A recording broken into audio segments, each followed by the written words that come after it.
बंधुओं, जय सिया राम।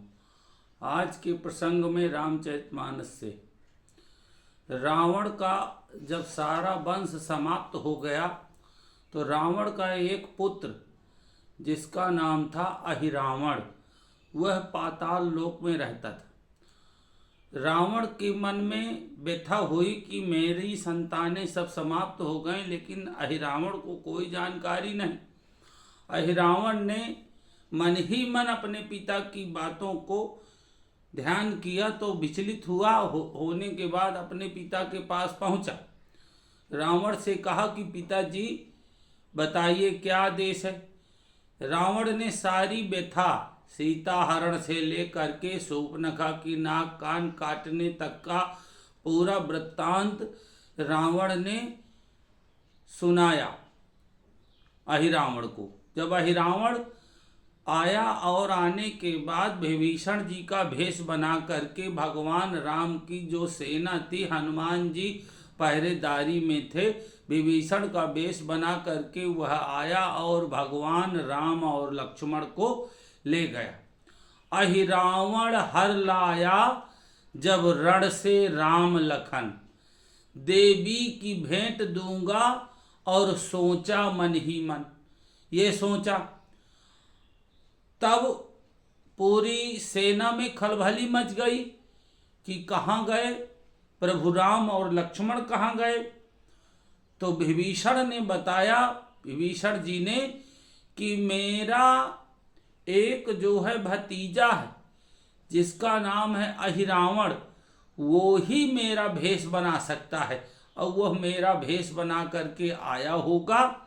हनुमान जी ने बताया कि आधी रात के समय विभीषण जी आप कहाँ गए थे, वहाँ से आए।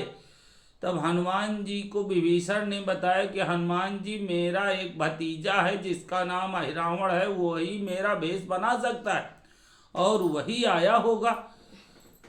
ऐसा जब कहा तो हनुमान जी से सभी वानर सेना सुग्रीव आज प्रार्थना करने लगे कि हनुमान जी जाओ, जा करके कहीं भी हो तीनों लोक में वहाँ से लेकर के आओ। हनुमान जी ने प्रतिज्ञा किया कि मैं जा रहा हूँ, 24 घंटा के अंदर मैं अवश्य ही प्रभु राम और लक्ष्मण जी को लेकर के आ जाऊंगा। हनुमान जी पहुँचे तो कुछ जानकारी नहीं हो रही थी। एक पीपल के वृक्ष में एक चील और एक चीलिन, उसकी पत्नी चीलनी गर्भवती थी और वह उस चील से कहा कि स्वामी मेरा आज मन हो रहा है, मैं मनुष्य का मांस खाना चाहती हूँ। चील ने कहा कि हाँ, हमारे एक राजा हैं जो पाताल में रहते हैं जिनका नाम है अहिरावण।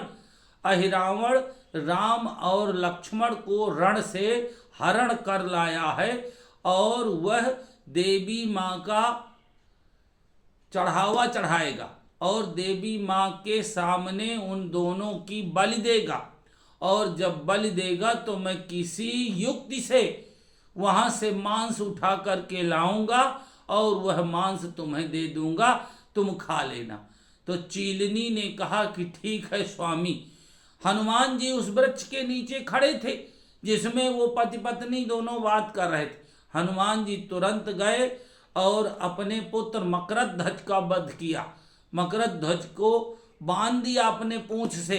झगड़ा हुआ, बातचीत हुई, तुम कौन हो, किसके पुत्र हो। तो इसके बाद हनुमान जी वहां पहुंच गए। पहुंचने के बाद जब भगवान से कहा अहिरावण ने कि तुम्हारा कौन है, सुमिरन करो, तो हनुमान जी ने देवी जी को एक मुक्का मारा। देवी जी पाताल में चली गईं। हनुमान जी आकर के बैठ गए और हनुमान जी देवी की जगह में प्रसाद ग्रहण करते रहे। प्रसाद ग्रहण करने के बाद बड़ी प्रसन्नता के साथ ज्यों ही बल दी जाने लगी तो हनुमान जी ने अहिरावण का वध किया और भगवान राम और लक्ष्मण को बैठाल करके अपने कंधों पर ले चले और रणभूमि में आ गए। आज के वीडियो में इतना ही। बहुत बहुत धन्यवाद। बोलो जय सिया राम बंधु।